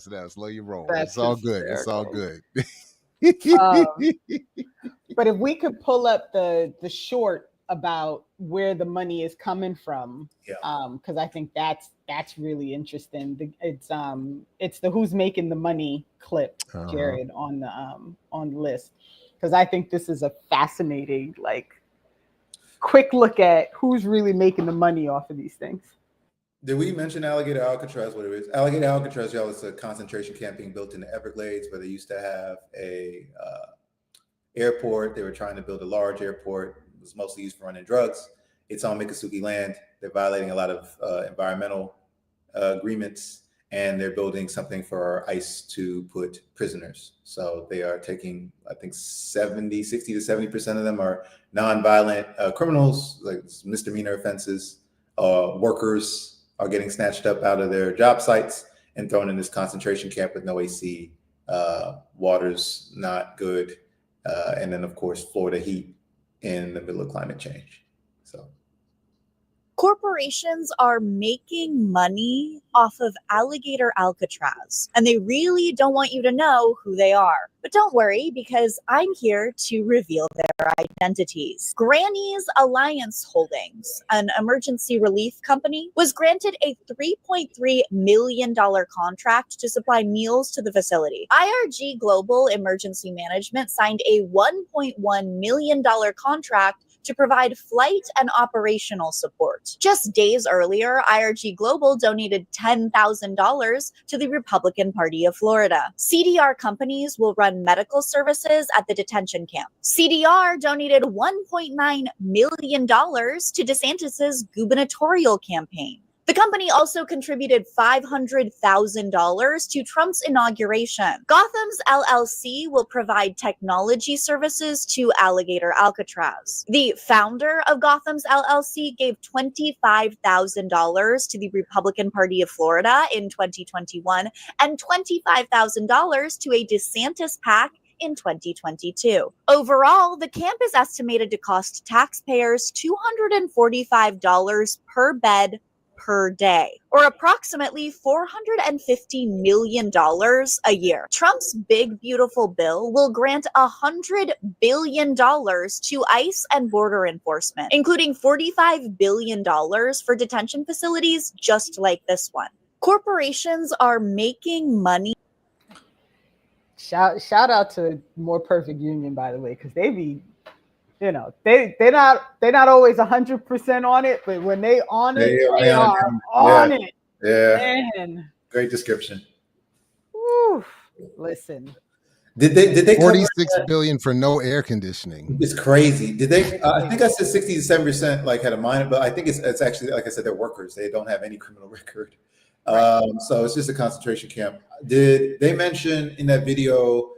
I think they did something. Yeah, they did. Contractors are covering up their tags and things. People are actually going in there, like hiding themselves. And so the colonialism thing was really clear to me, because it reminded me of, I was seeing Israeli folks at like this auction for land in like the West Bank and things like that, across the green line that you're not supposed to cross. And you have people in there like masked up, hidden, things like that, just bidding on illegal land. And that's essentially, people are coming in, covering their tags up, dropping off stuff. I believe they're bringing in the workers to a temp agency.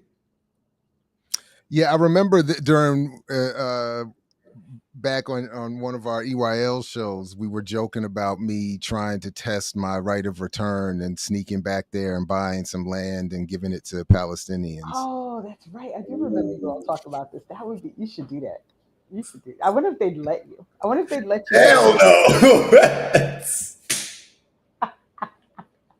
I have to imagine they have some sort of provision for that. Put on one of your hats and a face mask. They might not know it's you. They might not. I'm saying, even if you got to the point where somehow it happened, they would have to have some provision for that, where they would just come back and then they would just bulldoze the property and be like, nah, ain't no house. Yeah, they got a lot of provisions, because like some of the easy questions people ask, like early, I think when I was learning about the struggle, was like, okay, why don't the Palestinians all fake convert, essentially? And then you find out, oh, it's illegal for them to actually become Jewish.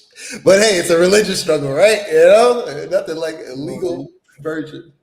If we could real quick, we're all Jews now. The other Democracy Now! Clip that's on the Gator Alcatraz. The it's with was there, what's his name? Maxwell Frost. Yeah. Was there a timestamp on There it? is 540. Yeah. If we could show that, just because this is, and I'm no, Maxwell Frost. I don't even know if I want to get into all of that because he's his own mess. Just here for the sources. Right. But he does give he gives a very solid explanation of what he saw when he was there that I think is worth sharing. Yeah. After that, I want to talk about KP and James's comment. Sorry. Okay. The other thing, it's essentially a private detention facility. Now, no one will call it that, but when I pulled up, the people who came up to me to check my ID, they're from a private company, Delta Foxtrot Solutions Incorporated. Then I go inside. I actually asked this gentleman, because he had a badge. It looked like a police department badge. And I squinted, looked at it. It had the name of a company. I asked him, is that your company? And he looked at me and he said, well, Congressman, we're a private company. I'm not law enforcement. I'm not required to tell you anything about myself. So I park, assuming, well, maybe they're hiring third-party security to do the parking or something like that. But I get into the facility, and that moment when they let us into the tent that has the cages where 32 men are squished in a cage and they're sweating, it was all private security dealing with the actual detainees as well. I barely saw law enforcement. I barely saw National Guard troops, and I saw a lot of private security and actually private doctors who are also handling the medical side of things. So it is essentially a privately run center, and people are getting rich off of the internment of immigrants in the Everglades right now. Just real quick, because I want don't forget what you were about to say, but part of the reason what he explained is important because people need to understand that this is a private wealth, like that's what's happening, right? This whole thing, the ICE detention, we're gonna increase ICE, we're gonna send people out, like all these, it is all for private wealth. Because in the end, and I wish I could, I probably have it saved and I probably should have put it somewhere, but I saw a reel of a young man talking, and he was like, if they're coming to churches, it's not about people being illegal. If they're going to people's jobs, it's not about them not having jobs and not paying taxes. If they're going, to people's school, it's not about them not being educated. If they're going to court, it's not about them going the legal route. Like, pointing out all the ways that this entire scenario with regard to ICE and immigration and then picking people up off the street. There was a whole thing in Princeton the other day. Like they rounded up 15 people who were walking to work, right? And took them off the street. Like none of this is all about the accumulation of private wealth. And so him talking about the fact that everyone he encountered that is working at this place that is a federal facility holding people hostage are all people working for private companies. And people need to understand that. Now, him I didn't see one law enforcement officer, that's not going to be helpful. Why are you looking for that? And why are you not just focused on the fact that this thing should not exist, right? Why are you looking for something to legitimate this thing existing? It doesn't matter who's there holding these people hostage. You shouldn't be holding these people hostage. I just wanted to make sure I said that out loud. But go ahead, Josh. Sorry. No, that's beautiful. That's exactly what we need to be saying. And these people need to fight. I mean, it's going to reveal what we know. The Democratic Party's a dead end. It's where our struggle goes to die. But this is not enough. The Republicans have all the House, they have all of the bodies of government in Florida control, and Democrats are supposed to be the only opposition. So everybody gets funneled into them because they have a monopoly on it. But at the end of the day, like we just said, with the people who are bidding for policing, they're not really willing to fight because you have to confront the contradictions here. This is a land grab. They're going on Miccosukee land and doing shit, violating treaty agreements. So unless you're ready to fight that shit and talk about America as a settler colony, which, hold on, that's anti-Zionist, we can't do that. And similar things with, so you can't, they're not confronting that. Lateef, thank you. Lateef, just even how we call it, Alligator Alcatraz. Again, Alcatraz makes you think of a prison. It makes you think of criminals. This is better, right? If we're talking narrative warfare, propaganda war, Alligator Auschwitz makes more sense, right? But no, we're going with Alligator Alcatraz. Why? Because again, like it's just distracting from the fact that these are innocent people. And I wanted to raise what they were saying in the chat about the private vendors. So our chair of security, safety, and wellness was at the press conference, and he was talking about essentially how they're keeping whistleblowers out of Alligator Alcatraz. So these private contractors are essentially locked in the Everglades with these people. So you get a private temp agency, it pulls you in, you start working there. He's saying, well, I don't know the gender of this person, but this temp whistleblower saying that they were saying all sorts of things. We've already seen enough today. I don't know how to detail it, but everything you can imagine happening at a concentration camp is happening. He says he was told he was going to get paid. He's not getting paid. He starts asking for his money. I'm using he, just assume it could be someone else. Doesn't get his money. Goes to whoever's in charge. Apparently the person pulls out a wad of cash, takes out $200, gives it to this person. They kick him out front and say, get home.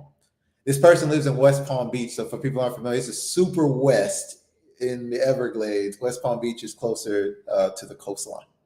And it's 30 miles away from any near bus station, rest stop, anything. So when someone in the chat said one way in, one way out, yes, that is it. So you can't get out. There's no method for that. So as we're saying, if the Democrats are going to fight against this, they're fighting against a concentration camp, they're fighting against illegality and fascism, and we know they're not suited to do that. So we got to be more creative. Right.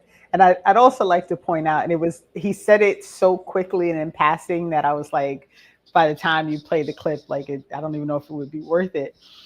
But it's something that that Frost does that I thought was very interesting was he mentions that this is not the only or first ICE facility in Florida that he's visited.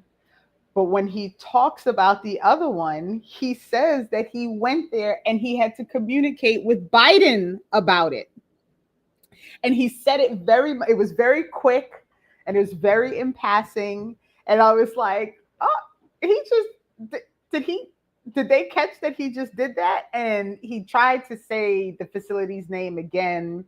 He didn't mention Biden a second time, but I thought it was relevant because I'm like, I really hope people paid attention to that and caught, like, once again, here we are. Everyone's focused on this place, and not that it doesn't deserve focus, but we need to understand that the reason this place exists is because the other one was allowed to exist, and Biden was part of the reason it was allowed to exist.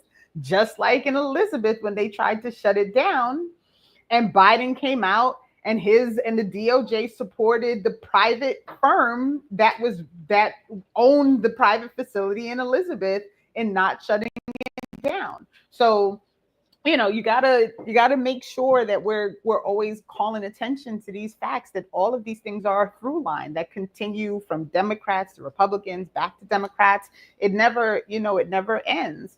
And the other thing in that clip that I wanted to make sure, I didn't time hers because they gave her very little time at the end. The young lady who writes for the Florida Seminole, I don't remember which outlet she writes for, but they released a list of names of detainees, right? Because they were like, families are looking for their family members who are in this place and no one is able to get the information. They were able to release names, but they released 750 names.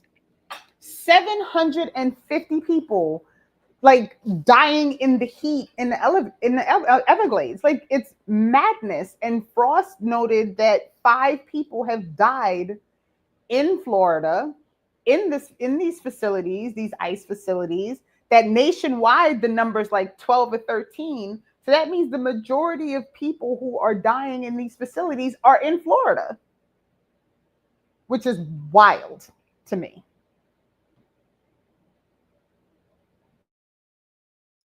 Yeah, that's absolutely crazy. Well,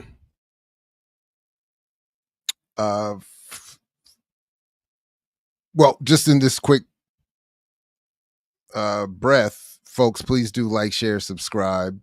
support the platform. Put this in your socials, invite others to join you. And I was just reminded of something I was trying to see if I could find real quick, but yeah, sorry, I'm not going to find it fast enough. You're all good. Carrie's in the chat with some great commentary. Sure. I understand that Alcatraz is about the sharks when prisoners would try and escape.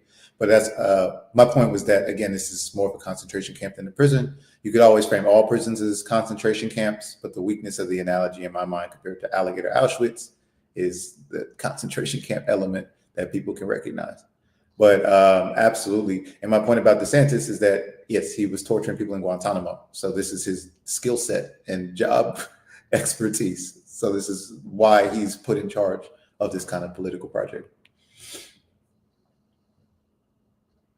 Did we miss anything about Alligator? Oh, wait, you were going to talk about some of the organizing stuff. I'm glad I remembered, because you said that there was an attempt to try and organize around this that had an interesting result. Do you want to talk about? I want to be a little more prepared when I discuss that, but I will say there are coalitions building down here. If you saw one of the videos, there are protesters. There are different communities that are involved. I think I've listed a few of them. You have the Latino community, but this includes folks who are not immigrants, who've been in Florida for long periods of time, folks like Puerto Ricans as well, who are not immigrants.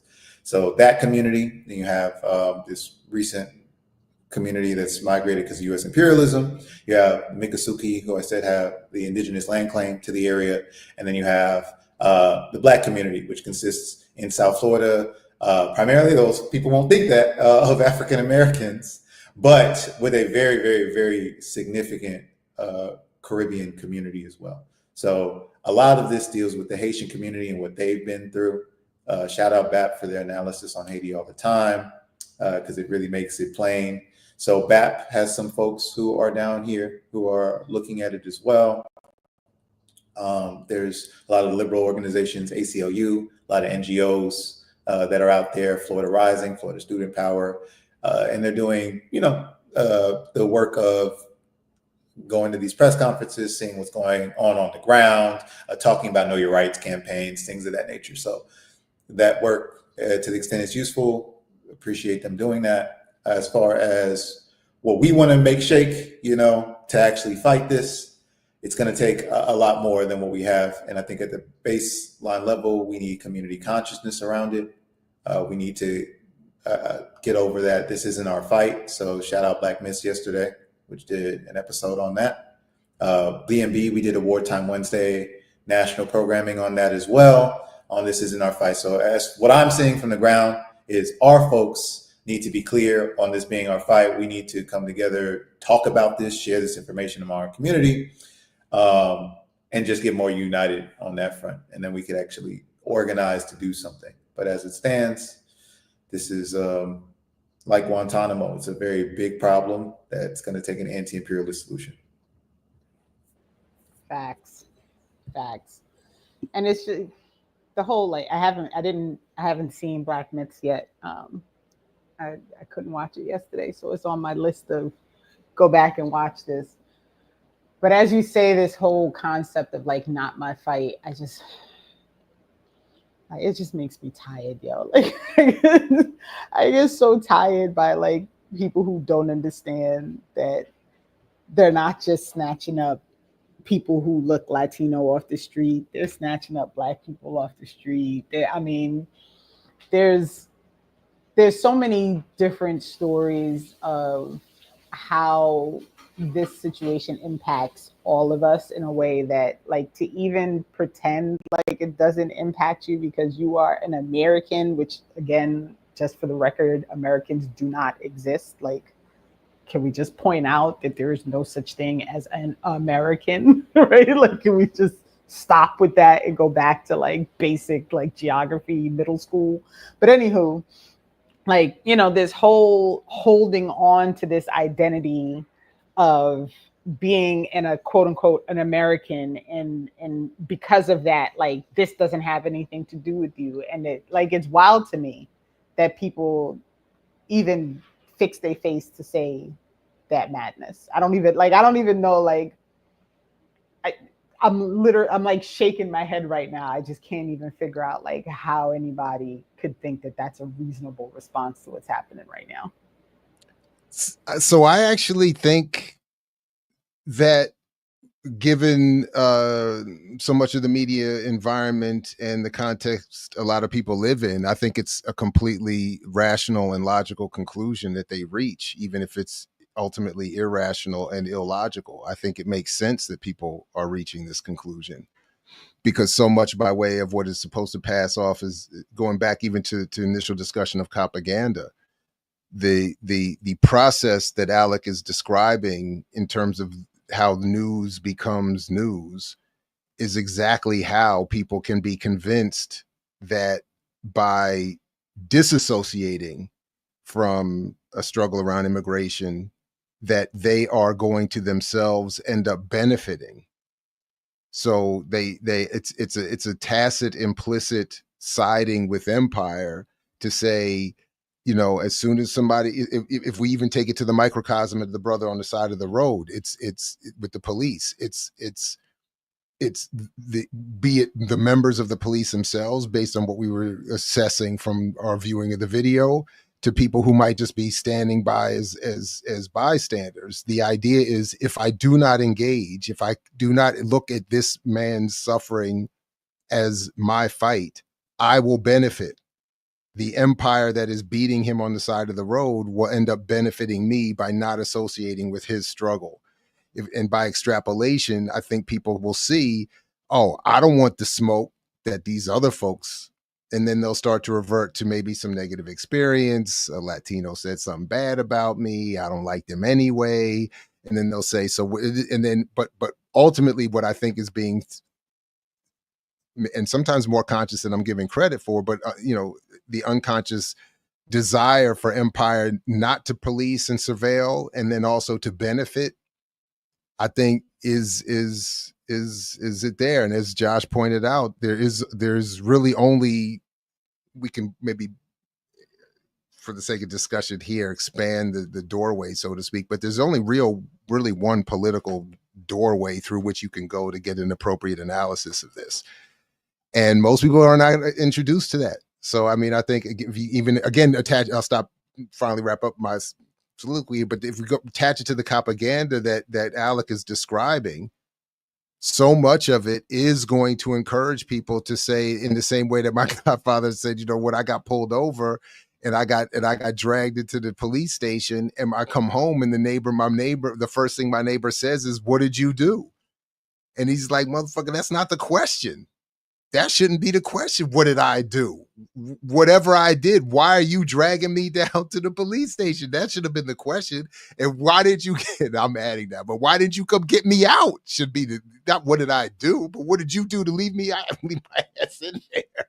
So yeah. But that's, anyway, I think it makes sense that, unfortunately, people are reaching these ridiculous conclusions about not my fight, and it's wild. etc. And what you just said reminds me, I want to shout out Amber from the show yesterday. I had to drop off because there was too much happening in my house in the moment, and I was like, I'm gonna have to come back.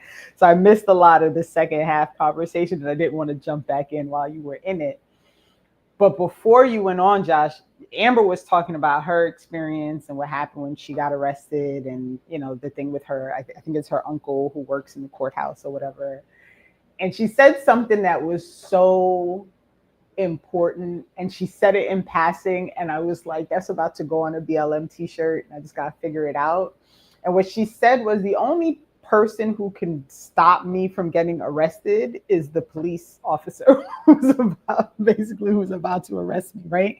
So recognizing that as regular people living in this place, we literally have no control over what we are going to be held up for, detained for, incarcerated for, charged with. Like, I mean, when you look at, you know, even going back to looking at that police report, you know, on McNeil, like there is no shot that he left his house thinking like, this is going to be the thing that happens to me today, right? Like he's thinking he's doing all the right things, right? He's got his camera going. He's asking for somebody to come.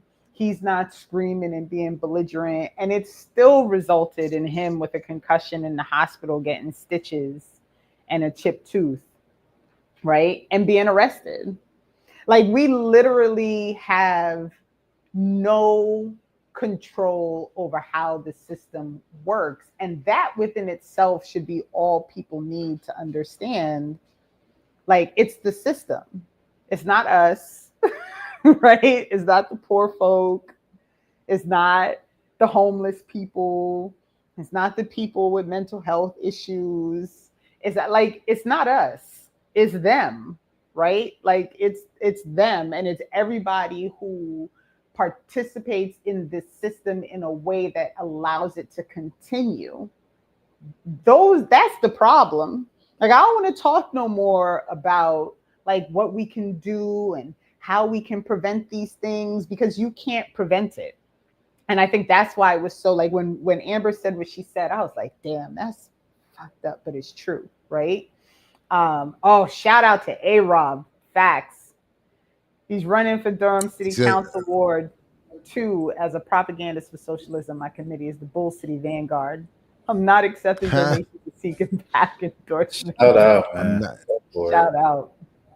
Shout out. There's nothing shameless about that plug, by the way, A-Rob. Nothing shameless about it. You shouldn't have any shame at all. Yeah.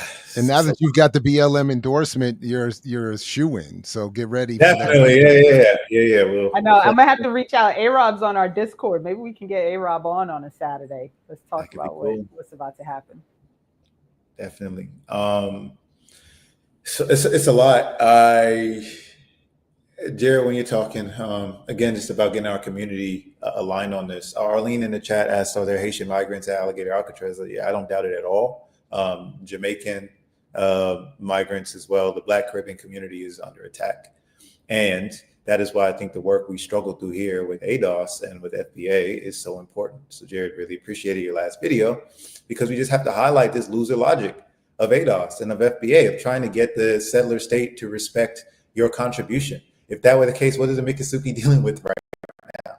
The settler state is never going to accept and acknowledge your contribution to it when it wants to keep doing capitalism. Like, this makes no sense. And I'm glad you highlight those parallels. Immediately after we had our Wartime Wednesday, I was at Walmart just trying to get some for my patio. And there were 3 Black workers, and they were talking about exactly what we said. Is this our fight? This is not our fight. 3 of them, African-American, they might've been Afro-Caribbean, you never even know down here. And they were talking about their coworker, a Latino man who worked in gardening, who had been snatched up by ICE. But they were also like, oh, they got blank too. And it was talking about a Haitian man who also worked there and got snatched up by ICE. And so it was in that moment, that exact conversation about, well, first of all, for Black people, y'all's Haitian coworker got snatched up. How do y'all feel about that? They were upset. It's like, okay, cool. Well, from there, we already recognized they snatching up Black people. It was very easy in real time to move our folks. And that's why this ADOS, FBA shit, we can beat it. We can out-organize it. But we're going to have to talk in community and get some sort of clarity on that. And worker solidarity, y'all are talking about they got so-and-so. Y'all don't have a union. Y'all don't have shit to protect yourself. So that was the next part of the conversation. I was running between getting patio furniture. But I'm like, y'all are talking about this. And y'all liked the gardener. They didn't have any problems with this Latino man. So again, our people in community, we don't have problems with Latino people in that way outside of anti-Blackness. I've canvassed in my neighborhoods in these communities where we have people coming from Honduras, from Nicaragua, many of whom are Black as well, by the way.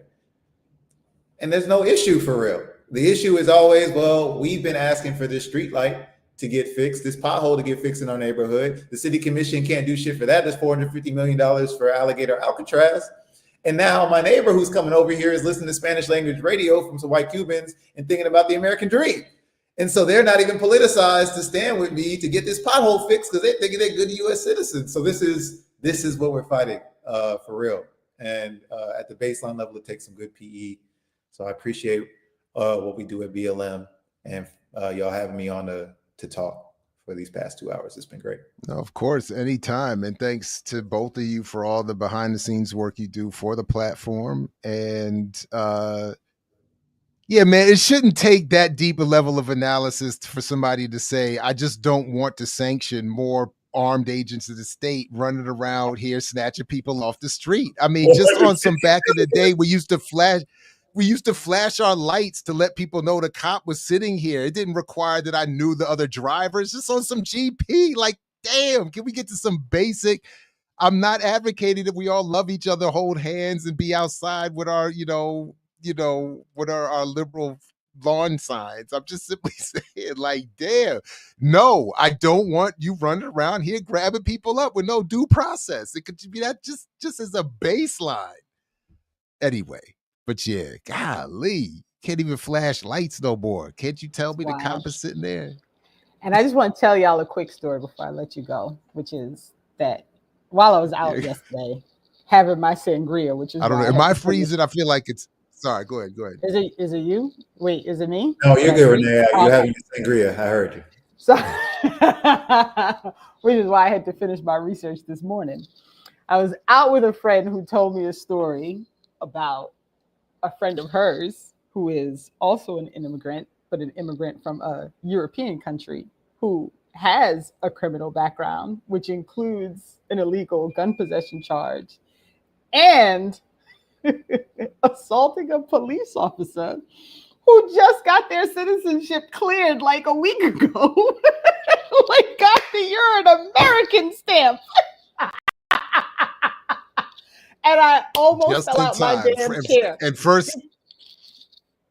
And are you saying their first act as an American citizen was to swing on a cop? No, that was already in the charges, and they got cleared. So wow. She was telling me this story to point out, like, this is clearly just classic racism what's going on right now, because obviously the Europeans are allowed to stay.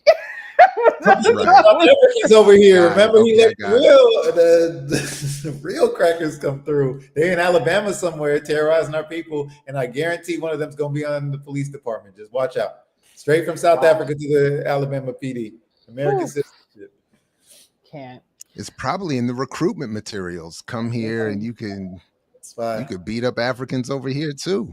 Yeah, we can't wait till next week. We're gonna do Sundiata Kohli. We're gonna talk about it. Our African American or Afro American, FBA ADOS, whatever. It's an international struggle. It's always been international. So can't wait to get into that, whatever we choose to call ourselves. All right. Well, Josh, thank you very much. Of course, Renee, thank you. To the undefeated chat, thank you as well. And in what is it? So 5 weeks, we're going to have the 100th anniversary, 100th show commemorative call-in. So everybody get ready for that. Please do like, share, subscribe, put this in your socials, support the platform however you think you can. Peace, only if you're willing to fight for it, as Fred Hampton used to say. We'll see you next week with more Saturday with Renee.